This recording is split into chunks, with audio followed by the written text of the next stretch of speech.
You will hear a woman phoning a friend to get information about a job agency.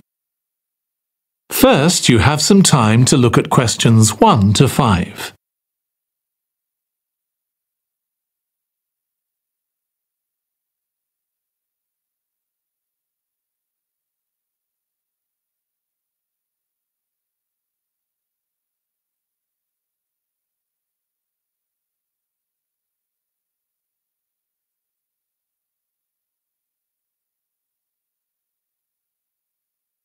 Now listen carefully and answer questions 1 to 5.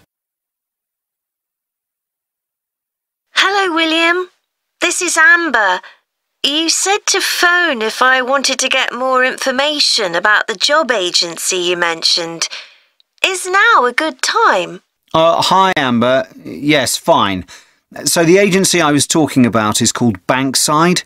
They're based in Docklands. I can tell you the address now. 497 East Side. OK, thanks. So is there anyone in particular I should speak to there? The agent I always deal with is called Becky Jameson. Let me write that down. Becky... Jameson. Jameson.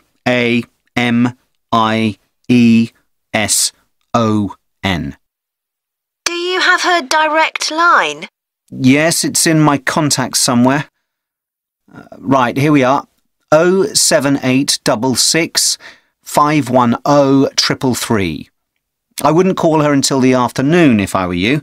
She's always really busy in the morning trying to fill last-minute vacancies.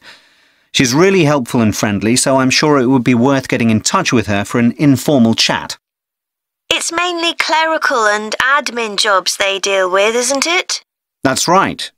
I know you're hoping to find a full-time job in the media eventually, but Becky mostly recruits temporary staff for the finance sector, which will look good on your CV and generally pays better too. Yeah, I'm just a bit worried because I don't have much office experience. I wouldn't worry. They'll probably start you as a receptionist or something like that. So what's important for that kind of job isn't so much having business skills or knowing lots of different computer systems. It's communication that really matters, so you'd be fine there. And you'll pick up office skills really quickly on the job. It's not that complicated. OK, good. So how long do people generally need temporary staff for? It would be great if I could get something lasting at least a month. That shouldn't be too difficult. But you're more likely to be offered something for a week at first, which might get extended. It's unusual to be sent somewhere for just a day or two. Right. I've heard the pay isn't too bad. Better than working in a shop or a restaurant. Oh yes, definitely. The hourly rate is about £10, $11 if you're lucky. That's pretty good. I was only expecting to get £8 or £9 an hour. Before you hear the rest of the conversation, you have some time to look at questions 6 to 10.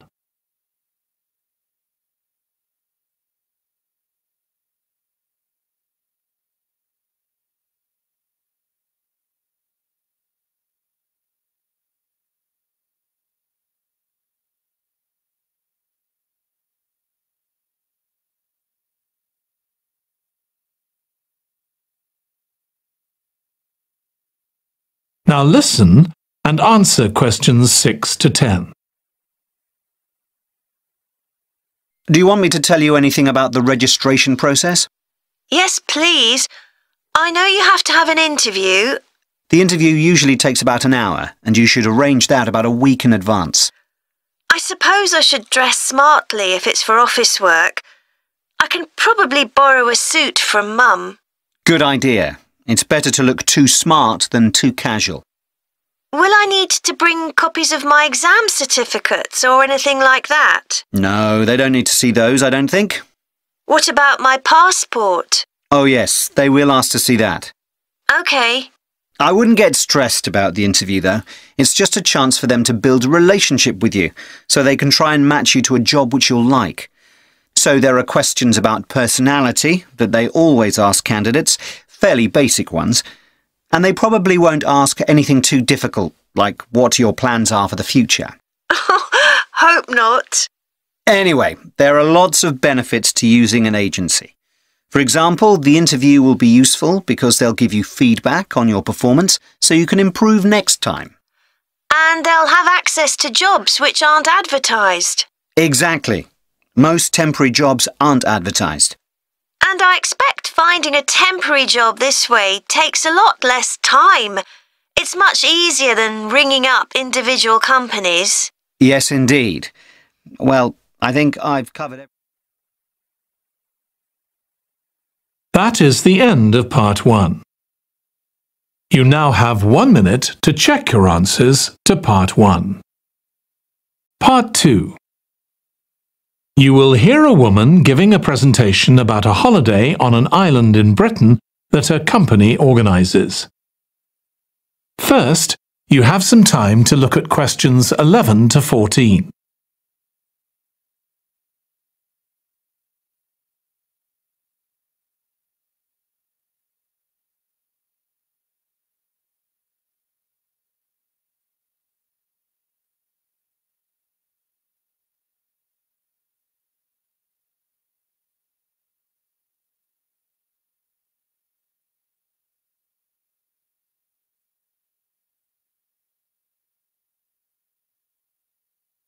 Now listen carefully and answer questions 11 to 14. Good morning. My name's Erica Matthews and I'm the owner of Matthews Island Holidays, a company set up by my parents. Thank you for coming to this presentation in which I hope to interest you in what we have to offer. We're a small family-run company and we believe in the importance of the personal touch. So we don't aim to compete with other companies on the number of customers. What we do is build on our many years' experience, more than almost any other rail holiday company, to ensure we provide perfect holidays in a small number of destinations, which we've got to know extremely well. I'll start with our 6-day Isle of Man holiday. This is a fascinating island in the Irish Sea, with Wales to the south, England to the east, Scotland to the north, and Northern Ireland to the west. Our holiday starts in Heysham, where your tour manager will meet you, then you'll travel by ferry to the Isle of Man. Some people prefer to fly from Luton instead, and another popular option is to go by train to Liverpool and take a ferry from there. You have 5 nights in the hotel, and the price covers 5 breakfasts and dinners, and lunch on the 3 days when there are organised trips. Day 4 is free, and most people have lunch in a cafe or restaurant in Douglas. The price of the holiday includes the ferry to the Isle of Man, all travel on the island, the hotel, and the meals I've mentioned. Incidentally, we try to make booking our holidays as simple and fair as possible, so unlike with many companies, the price is the same whether you book 6 months in advance or at the last minute, and there's no supplement for single rooms in hotels. If you make a booking then need to change the start date, for example because of illness, you're welcome to change to an alternative date or a different tour for a small administrative fee. Before you hear the rest of the talk, you have some time to look at questions 15 to 20.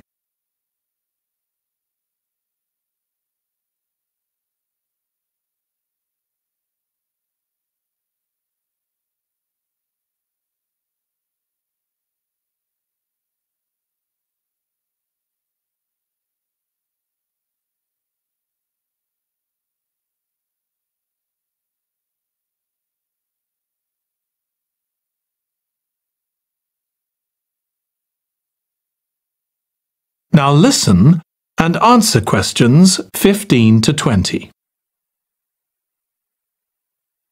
Okay, so what does the holiday consist of?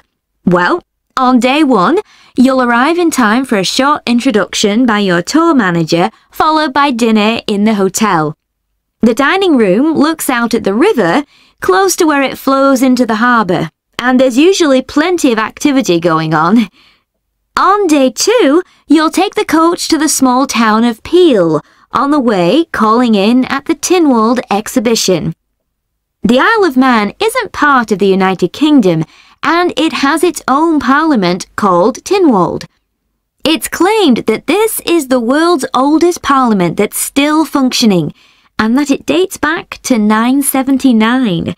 However, the earliest surviving reference to it is from 1422, so perhaps it isn't quite as old as it claims. Day 3, we have a trip to the mountain Snaefell. This begins with a leisurely ride along the promenade in Douglas in a horse-drawn tram. Then you board an electric train which takes you to the fishing village of Laxey. From there, it's an 8-kilometre ride in the Snaefell Mountain Railway to the top. Lunch will be in the cafe, giving you spectacular views of the island. Day 4 is free for you to explore, using the pass which we'll give you. So you won't have to pay for travel on local transport or for entrance to the island's heritage sites. Or you might just want to take it easy in Douglas and perhaps do a little light shopping. The last full day, Day 5, is for some people the highlight of the holiday, with a ride on the steam railway from Douglas to Port Erin. After some time to explore, a coach will take you to the headland that overlooks the Calf of Man, a small island just off the coast. From there, you continue to Castletown, which used to be the capital of the Isle of Man and its medieval castle. And on Day 6, it's back to the ferry, or the airport if you flew to the island, and time to go home. Now, I'd like to tell you a bit more. That is the end of Part 2. You now have 30 seconds to check your answers to Part 2. Part 3. You will hear 2 psychology students discussing the effects of the order in which the children in a family are born. First, you have some time to look at questions 21 to 26.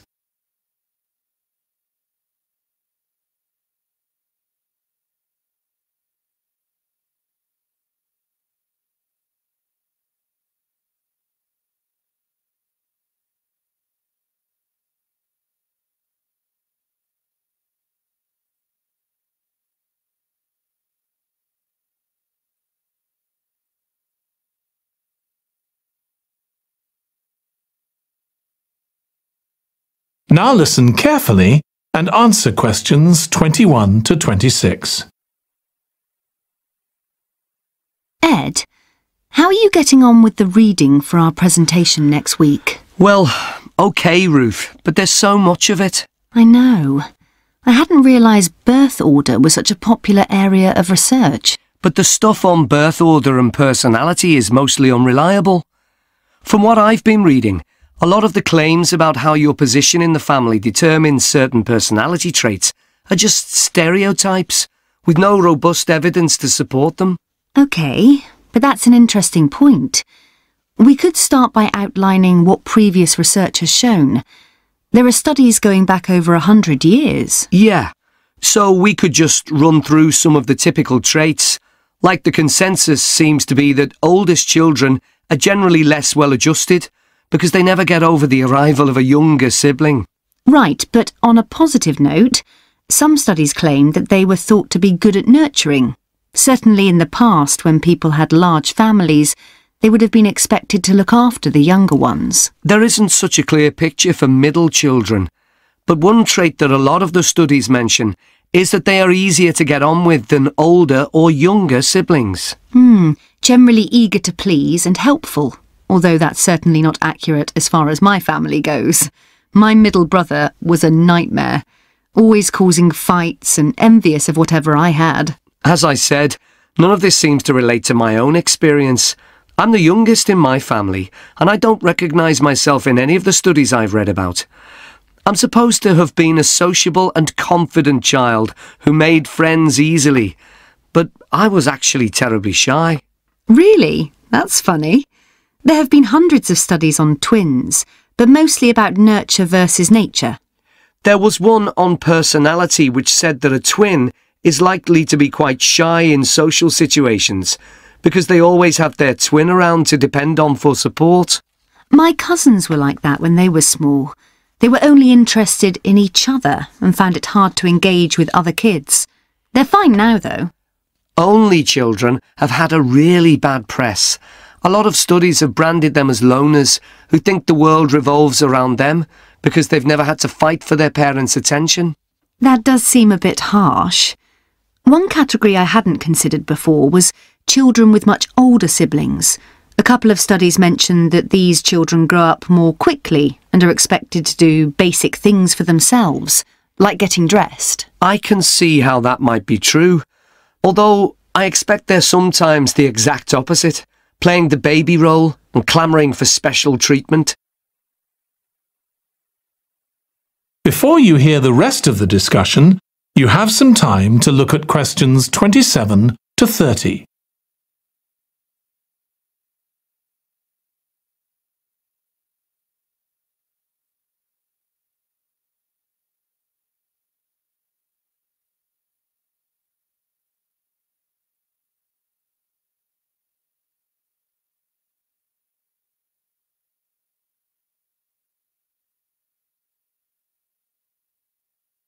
Now listen and answer questions 27 to 30. What was the problem with most of these studies, do you think? I think it was because, in a lot of cases, data was collected from only one sibling per family, who rated him or herself and his or her siblings at the same time. Some of the old research into the relationship between birth order and academic achievement has been proved to be accurate, though. Performances in intelligence tests decline slightly from the eldest child to his or her younger siblings. This has been proved in lots of recent studies. Yes, although what many of them didn't take into consideration was family size. The more siblings there are, the likelier the family is to have a low socio-economic status, which can also account for differences between siblings in academic performance. The oldest boy might be given more opportunities than his younger sisters, for example. Exactly.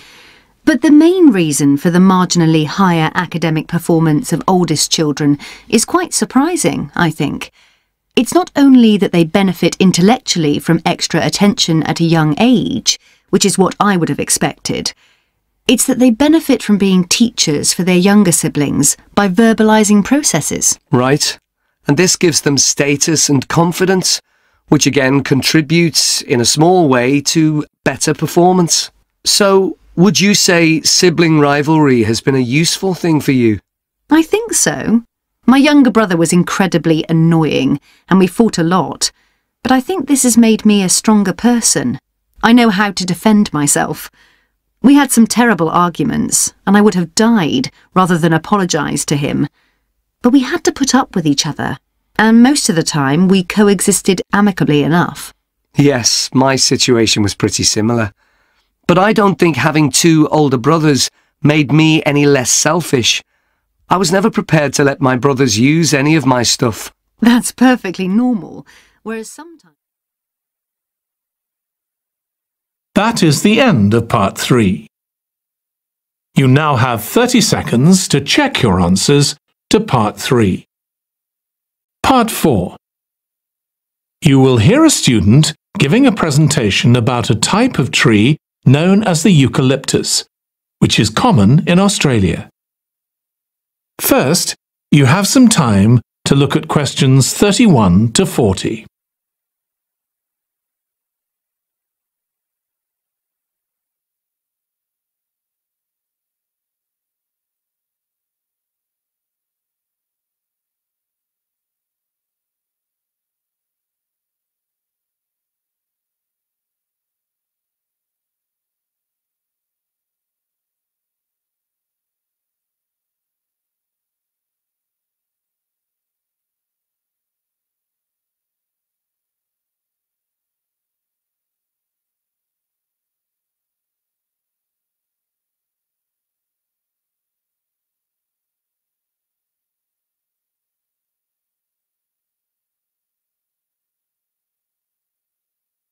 Now listen carefully and answer questions 31 to 40. Today, I'm going to talk about the eucalyptus tree. This is a very common tree here in Australia, where it's also sometimes called the gum tree. First, I'm going to talk about why it's important. Then I'm going to describe some problems it faces at present. Right, well, the eucalyptus tree is an important tree for lots of reasons. For example, it gives shelter to creatures like birds and bats, and these and other species also depend on it for food, particularly the nectar from its flowers. So it supports biodiversity. It's useful to us humans too, because we can kill germs with a disinfectant made from oil extracted from eucalyptus leaves. The eucalyptus grows all over Australia, and the trees can live for up to 400 years. So it's alarming that all across the country, numbers of eucalyptus are falling because the trees are dying off prematurely. So what are the reasons for this? One possible reason is disease. As far back as the 1970s, the trees started getting a disease called Mundula yellows. The tree's leaves would gradually turn yellow, then the tree would die. It wasn't until 2004 that they found the cause of the problem was lime, or calcium hydroxide, to give it its proper chemical name, which was being used in the construction of roads. The lime was being washed away into the ground and affecting the roots of the eucalyptus trees nearby. What it was doing was preventing the trees from sucking up the iron they needed for healthy growth. When this was injected back into the affected trees, they immediately recovered. But this problem only affected a relatively small number of trees. By 2000, huge numbers of eucalyptus were dying along Australia's east coast of a disease known as bell miner-associated dieback. The bell miner is a bird, and the disease seems to be common where there are high populations of bell miners. Again, it's the leaves of the trees that are affected. What happens is that insects settle on the leaves and eat their way round them, destroying them as they go, and at the same time they secrete a solution which has sugar in it. The bell miner birds really like this solution, and in order to get as much as possible, they keep away other creatures that might try to get it. So these birds and insects flourish at the expense of other species, and eventually so much damage is done to the leaves that the tree dies.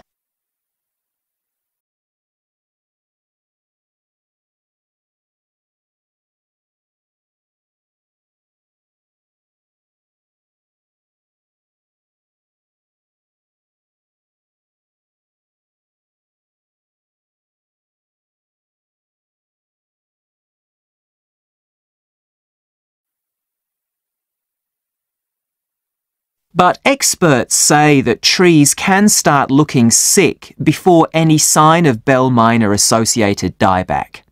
So it looks as if the problem might have another explanation. One possibility is that it's to do with the huge bushfires that we have in Australia. A theory proposed over 40 years ago by ecologist William Jackson is that the frequency of bushfires in a particular region affects the type of vegetation that grows there. If there are very frequent bushfires in a region, this encourages grass to grow afterwards, while if the bushfires are rather less frequent, this results in the growth of eucalyptus forests. So why is this? Why do fairly frequent bushfires actually support the growth of eucalyptus? Well, One reason is that the fire stops the growth of other species which would consume water needed by eucalyptus trees. And there's another reason.